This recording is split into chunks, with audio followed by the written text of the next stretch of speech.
अस्सलामुअलैकुम दोस्तों, welcome to MBN voice media. Bangalore में कुछ दिन पहले एक बहुत ही शॉकिंग डेलाइट रॉबरी देखने को मिली, जब एक सीएमएस कंपनी की कैश रिप्लेसमेंट वैन जो एटीएम के पैसे ले जा रही थी, एक गैंग अशोक पिल्लर के पास इंटरसेप्ट करके 7 करोड़ 11 लाख रुपये लूट लिए। यह सब कुछ दिन के उजाले में लोगों के बीच बिल्कुल मूवी स्टाइल में हुआ। कैश वैन जयानगर के अशोक पिल्लर के पास से गुजर रही थी कि एक इनोवा कार में आने वाले लोगों ने व्हीकल को रोक लिया। ये लोग सेंट्रल गवर्नमेंट टैक्स ऑफिस का ड्रामा कर रहे थे।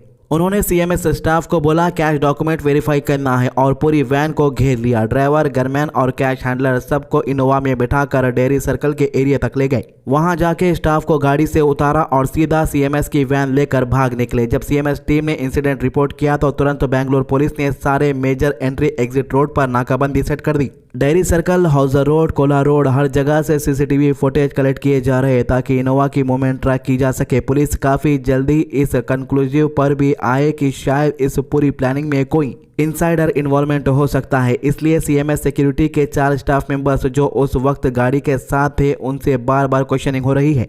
इन्वेस्टिगेशन जैसे जैसे आगे बढ़ता गया वैसे वैसे शॉकिंग चीजें सामने आती गई। सबसे बड़ा ट्विस्ट तब सामने आया जब पता चला कि इस पूरे रॉबरी का मास्टरमाइंड कोई आम आदमी नहीं बल्कि एक पुलिस कांस्टेबल ही निकला। पुलिस ने मल्टीपल टीम डिप्लॉय करके एक मैसिव ऑपरेशन शुरू किया और इंटरस्टेट सर्च तक को एक्सपेंड कर दिया। जो कांस्टेबल का नाम सामने आया है उसकी तस्वीर आपके स्क्रीन के ऊपर आप देख सकते हो। तो बेंगलुरु में चर्चा गर्म थी। चबूतरों के ऊपर काफी लोग ये डिस्कशन कर रहे थे कि भाई कोई अंदर का ही आदमी होगा, उसके बगैर तो ऐसा काम होना मुमकिन नहीं था।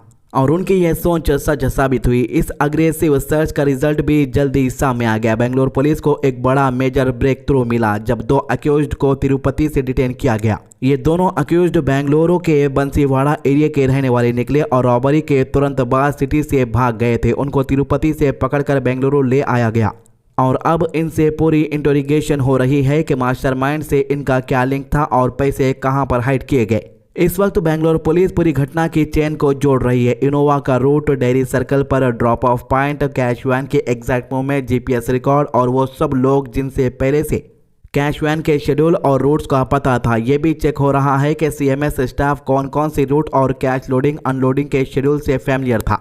बेंगलुरु साउथ डिवीजन पुलिस ने अब इस केस को सिटी के रिसेंट हिस्ट्री का सबसे बड़ा कैश हिस्ट में शामिल कर दिया है। मल्टीपल टीम्स को फील्डिंग पर लगा दिया गया है। कर्नाटका के अलावा तमिलनाडु और आंध्र प्रदेश तक सर्च एक्सपेंड की जा चुकी है। हर रोज नए CCTV clips, mobile tower location और टेक्निकल एविडेंस को एनालाइज किया जा रहा है। At the same point police की सस्पिशन सीएमएस स्टाफ पर भी बरकरार है। पुलिस ये जानने की कोशिश कर रही है कि क्या स्टाफ को पहले से पता था कि रॉबरी होने वाली है, क्या किसी ने इंटेंशनली गाड़ी को वल्नरेबल जगह पर रोका या कहीं कोई इंटरनल लीक तो नहीं हुआ। सीन ऑफ क्राइम भी काफी क्रूशियल है। Jaynagar, Ashoka pillar, dairy circle, ये तीनों जगह एक्सट्रीमली बिजी एरियाज है। इसीलिए रॉबर्ट्स को ये कॉन्फिडेंस कहां से मिला कि वो इतने टाइम में इतना बड़ा हिस्ट एक्सिक्यूट कर सकते हैं। ये भी एक बड़ा सवाल बार बार उठ रहा है। जब से पुलिस कांस्टेबल का लिंक सामने आया, केस और भी इंटेंस हो गया है, क्योंकि अगर लॉ एनफोर्समेंट का बंदा ही मास्टरमाइंड निकला तो फिर पूरे नेटवर्क और प्लानिंग का लेवल समझना जरूरी हो जाता है। फिलहाल पुलिस का फोकस 3 चीजों पर है। पहला, पैसा कहां पर गया। दूसरा, गैंग में कितने लोग टोटल इन्वॉल्व थे। तीसरा, और कांस्टेबल का एग्जैक्ट रोल क्या था, प्लानिंग, एक्सिक्यूशन या सिर्फ इंफॉर्मेशन लीक। ये केस अब एक सिंपली रॉबरी से निकलकर एक मल्टी लेयर्ड कॉन्स्पिरेसी जैसा लगने लगा है, जिसमें प्रोफेशनल प्लानिंग, इनसाइडर लिंक्स और एस्केप रूट सब कुछ एकदम सिनेमैटिक स्टाइल में सेट था। बेंगलुरु पुलिस की टीम 24/7 काम कर रही है और जल्दी और बड़े अपडेट एक्सपेक्टेड है।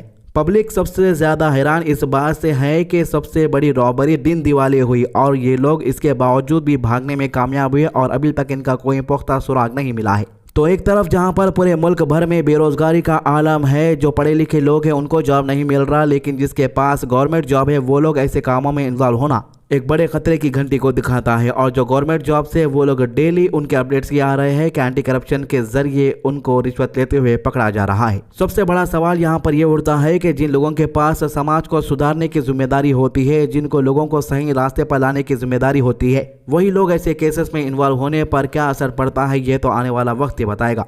तो ये थी इस मामले की अभी तक की सारी अपडेट। हमारे चैनल को सब्सक्राइब कीजिए और हमारे वीडियोस को ज़्यादा से ज़्यादा शेयर करिए। अल्लाह हाफिज़।